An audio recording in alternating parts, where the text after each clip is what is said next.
대표적인 회로 시뮬레이터인 스파이스의 역사와 활용 용도, 작동 프로세스 그리고 주로 사용되는 스파이스 툴들에 대해 살펴보겠습니다.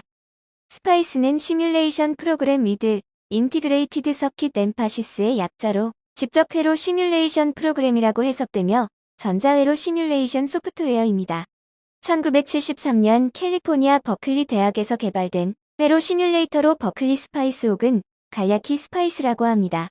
하드웨어 엔지니어라면 가끔 들어보신 스파이스는 TI나 아날로그 디바이스 등 반도체 메이커 사이트의 시뮬레이션 툴들이 소개되며 자기네들 IC 어플리케이션 해석용으로 웹 버전이나 스탠드 얼론 버전으로 제공되는 경우가 있는데 이를 활용하면 직접 보드를 제작하기 전에 충분히 사전 회로 검토가 가능하므로 회로 동작 이해나 분석 그리고 최적 부품 선정 등 설계 회로의 안정성과 신뢰성을 사전 확보할 수 있습니다.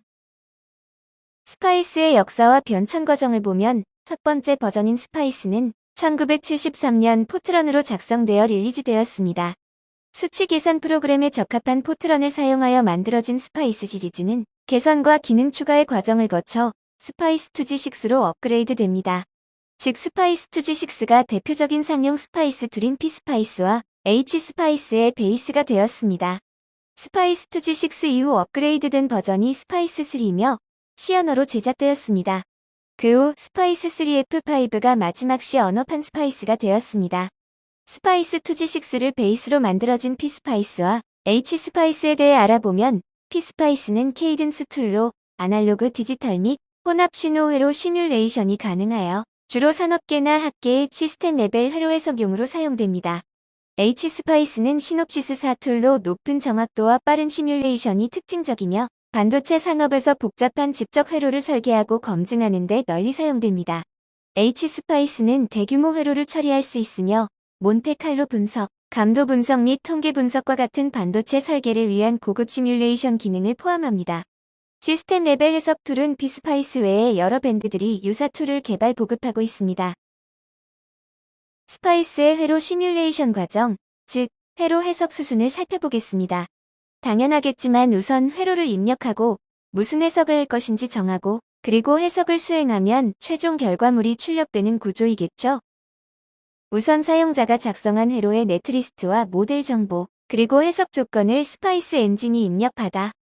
우선 직류 바이어스 해석 즉 동작점 분석을 선행한 후 AC, DC, 트랜전트 중에 사용자가 정의한 해석 조건에 따라 시뮬레이션을 실행한 후 회로상의 전압 전류값이나 파형으로 해석 결과를 출력하게 됩니다.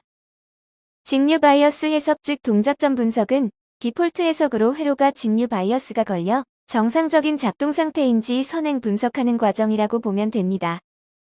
사용자 정의 해석 조건은 AC, DC 트랜전트 이렇게 세 가지로 나누어지며 AC 해석은 주파수에 대한 이득 특성인 VDB와 이상 값들을 출력하며 계측기로 볼 때는 스펙트럼 어넬라이저와 유사합니다. 증폭기의 주파수에 따른 이득이나 이상 특성을 파악할 때 필요한 해석입니다. DC 해석은 전압 혹은 전류 가변에 대한 소자나 회로의 전압이나 전류 값을 측정하는 해석으로 다이오드의 양단 인가전압에 대한 순방향턴 온 전류 특성 그래프 측정 시 이러한 DC 해석이 사용됩니다. 마지막으로 트랜전트 해석은 과도 해석 혹은 시간 해석으로 시간에 따른 회로 특정 노드의 전압이나 전류 파형을 측정하는 해석으로 계측기로는 오실로스코프와 동일합니다. 오실로스코프를 개발 현장에서 흔히 사용하듯이 트랜전트 해석이 가장 일반적으로 많이 활용되는 해석입니다. 최종 해석 결과는 디폴트 해석인 바이어스 해석 결과에 따른 회로의 각 부분의 직류 전압 전류 값을 표시하거나 사용자 정의에 따른 세 가지 해석 중에 선택되어진 해석의 결과 파형이 출력됩니다. 스파이스 모델은 회로 시뮬레이션에서 해석의 정확도에 영향을 미치는 가장 중요한 요소입니다. 앞서 회로 시뮬레이션 과정에서 보듯이 사용자가 작성한 대상 회로의 네트리스트와 부품의 모델이 스파이스 엔진에 입력되어 선택된 해석 조건에 따라 시뮬레이션되어 최종 결과 파형이나 값들을 출력하게 되므로 모델의 정확도가 중요합니다. 스파이스 모델에는 크게 디바이스 모델과 서브 서킷 모델 두 가지로 분류됩니다. 디바이스 모델은 트랜지스터나 다이오드 그리고 모스펫과 같은 개별 디바이스 즉 단위 부품에 대한 스파이스 파라미터 정보이며 서브 서킷 모델은 기본적으로 이러한 디바이스 모델의 조합입니다. 즉 서브 서킷 모델은 단위 부품의 조합으로 이루어진 작은 회로, 즉 서브서킷이기 때문에 서브서킷 모델이라고 하는 것입니다. 수학적 관계식을 이용하거나 특수 모델인 방열 해석을 위한 서멀 모델도 서브서킷 모델에 포함됩니다. 정리하면 스파이스 해석용 모델에는 단위 부품의 디바이스 모델과 여러 부품이 포함된 서브서킷 모델 두 가지가 존재하며 이들 부품 모델과 이들 부품들의 연결 정보인 네트리스트를 입력으로 하여 스파이스 시뮬레이션이 이루어지는 것입니다. 디바이스 모델에서 다이오드나 트랜지스터 그리고 모스펫 같은 단위 부품 모델은 고유의 표준 형식을 가지며 서브서킷 모델도 마찬가지로 표준 형식으로 만들어지고 제공됩니다. 예를 들어 디바이스 모델은 점 모델로 시작되는 모델 기술문 형식이고 서브서킷 모델은 점 서브서킷으로 시작되는 모델 기술문의 형식을 가집니다. LC류의 수동소자는 모델이 아니라 서킷 엘리멘트 즉 회로 요소라고 하며 C의 스파이스 파라미터로는 저항은 저항값, 인덕터는 인덕턴스, 커패시터는 용량값이 되겠죠. 이러한 수동소자의 파라미터에는 추가로 탈러런스가 추가되는데 이는 부품 편차에 따른 영향 분석용인 몬테카를로 해석에 사용되며 일반적인 해석에는 필요 없는 파라미터입니다. 즉 몬테카를로 해석은 구성 회로 부품의 편차를 반영한 시뮬레이션을 여러 번 실행하여 전체 특성의 변화를 평가, 회로에 가장 큰 영향을 미치는 회로 요소를 파악, 대책하기 위한 특수 목적의 해석입니다. 단위 부품 모델인 디바이스 모델과 여러 부품의 결합 형태의 서브서킷 모델에 대해 좀 더 자세히 살펴보겠습니다. 디바이스 모델의 표준 형식은 점 모델, 모델명, 모델 타입 그리고 스파이스 파라미터로 구성 기술됩니다. 다이오드나 트랜지스터, 모스펫 같은 단위 부품 모델은 고유의 기술 형식을 가지는데 점 모델 뒤에 모델명 그리고 모델 타입 순으로 모델 정의를 한 후 관로를 열어 그 안에 각종 전기적 스파이스 파라미터 값들이 기술되며 최종 관로를 닫아 하나의 단위 부품 모델 정보 즉 디바이스 모델이 완성되는 것입니다. 모델 타입에는 다이오드는 D, 트랜지스터는 타입에 따라 NPN, PNP로 기술하며 모스펫은 타입에 따라 NMOS, PMOS로 기술합니다. 서브서킷 모델은 단위 부품의 조합으로 이루어진 모델로 표준 형식은 점 서브서킷, 모델명, 외부 구성 핀들로 첫 라인에 기술되며 그 다음 라인부터 서브서킷의 회로 연결 정보 즉 네트리스트와 구성 부품의 모델 정보 순으로 기술되며 말미에 점 엔드스로 종료합니다. 다이오드 단위 부품에 대한 간략화한 스파이스 등가 회로에서 스파이스 파라미터들을 살펴보면 직렬 저항 RS는 다이오드 자체의 내부 직렬 저항, CJO는 다이오드 양단의 등가 커패시턴스, VJ는 다이오드 턴온 전압, 이렇게 다이오드 개별 소자의 전기적 등가 모델 정보, 즉 스파이스 파라미터들을 기술한 것입니다.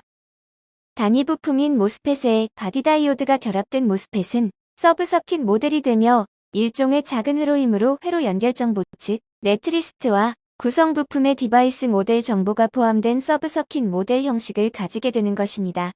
대표적인 아날로그 IC인 OP-앰프, 비교기, 그리고 전원용 IC인 LDO, DC-DC 칩들은 그 내부에 여러 부품들로 구성된 내부 등가회를 가짐으로 서브서킷 모델로 제공됩니다.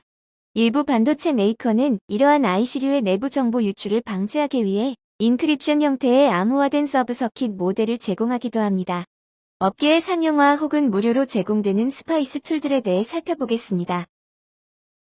1980년도 중반에 마이크로심사의 피스파이스가 산업계 및 교육계의 최초로 활용이 시작되었으며 그 이후 이 툴을 합병한 케이던스의 오아케드 피스파이스, TI에서 제공되는 티나 TI, 아날로그 디바이스사에서 제공되는 LT스파이스, 그리고 영국의 시메트릭스사의 시메트릭스 심플리스가 시스템 레벨 시뮬레이터로 대표적인 툴이며 반도체 설계 전용 툴인 시놉시스사의 H스파이스, 케이던스의 스펙트르, 그리고 PCB 노이즈 해석이나 RF, EMI, EMC 해석 툴인 키사이트사의 ADS 툴이 있습니다.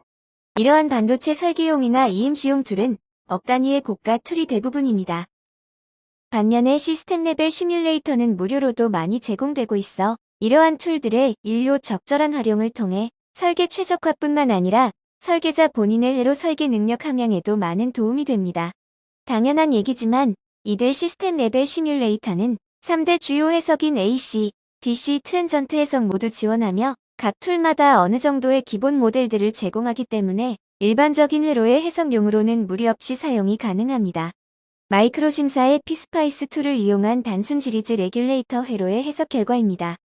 5V 입력에 대해 4.7V 제너와 NPN 트랜지스터를 이용한 정전압 회로로 대략 3.3V가 출력됩니다. 현재는 케이던스사에 흡수 통합되어 오아캐드 피스파이스 16.6 버전 정품과 연계하여 작동되며 17대 버전부터는 제공되지 않습니다. 피스파이스 8.0이 예전에 워낙 업계에 많이 사용되어 왔기 때문에 지금도 구글링하면 평가 버전을 무료로 받아 사용할 수 있습니다. 케이던스사의 오아캐드 피스파이스 툴을 이용한 단순 시리즈 레귤레이터 회로의 해석 결과입니다. 5V 입력에 대해 4.7V 제너와 NPN 트랜지스터를 이용한 정전압 회로로 대략 3.3V가 출력됩니다. 오아캐드 피스파이스 툴은 17.2 버전까지 라이트 버전이 제공되며 17.4 이후 버전부터는 트라이얼만 제공됩니다. 오어캐드 캡처의 UI를 그대로 사용하기 때문에 오어캐드 사용자들은 용이하게 회로 입력이 가능하겠죠. TI사의 티나 TI2를 이용한 단순 시리즈 레귤레이터 회로의 해석 결과입니다. 5V 입력에 대해 4.7V 제너와 NPN 트랜지스터를 이용한 정전압 회로로 대략 2.82V가 출력됩니다. 앞서 두 가지 툴과 결과가 약간 다르게 나오네요. 원인이 뭘까요? 회로가 완전히 같은데 결과가 다른 것은 회로에 적용된 제너 다이오드와 트랜지스터의 디바이스 모델이 달라서 그런 것입니다. 이와 같이 회로 시뮬레이터에서 모델 정보의 정확도는 해석 결과에 바로 영향하므로 매우 중요합니다. 티나 TI 툴은 프리 버전으로 제공되며 TI사 반도체 IC의 모델을 많이 제공하므로 TI IC 어플리케이션 시 해석 툴로 쓰면 편리합니다. 아날로그 디바이스사의 LT 스파이스 툴을 이용한 단순 시리즈 레귤레이터 회로의 해석 결과입니다. 5V 입력에 대해 4.7V 제너와 NPN 트랜지스터를 이용한 정전압 회로로 대략 3.3V가 출력됩니다. LT 스파이스는 아날로그 디바이스사에서 프리 버전으로 제공되며 아날로그 디바이스 IC의 모델을 많이 제공하므로 아날로그 디바이스 IC 어플리케이션 시 해석 툴로 쓰면 유용하겠죠. 영국의 시메트릭스사의 시메트릭스 심플리스 툴을 이용한 단순 시리즈 레귤레이터 회로의 해석 결과입니다. 5V 입력에 대해 4.7V 제너와 NPN 트랜지스터를 이용한 정전압 회로로 대략 3.4V가 출력됩니다. 출력이 약간 다르게 나오는 이유는 이 툴에 1N750 제너 다이오드 모델이 없어 1N4747이라는 대체 모델을 적용했기 때문입니다. 시메트릭스 심플리스는 영국의 시메트릭스사에서 프리 버전으로 제공되며 제법 다양한 모델들을 제공하고 유저 인터페이스도 나쁘지 않아 활용할 만합니다. 가격 면에서도 케이던스사의 제품 대비 저렴한 편입니다. 모름지기 하드웨어 엔지니어라면 이렇게 강력하고 재미있으며 더욱이 비용이 전혀 덜지 않는 스파이스의 세계로 한 발짝 내디뎌 보시면 새로운 세계가 열립니다. 구독자 모든 분들께서 스파이스 게임을 한번 즐겨보십시오.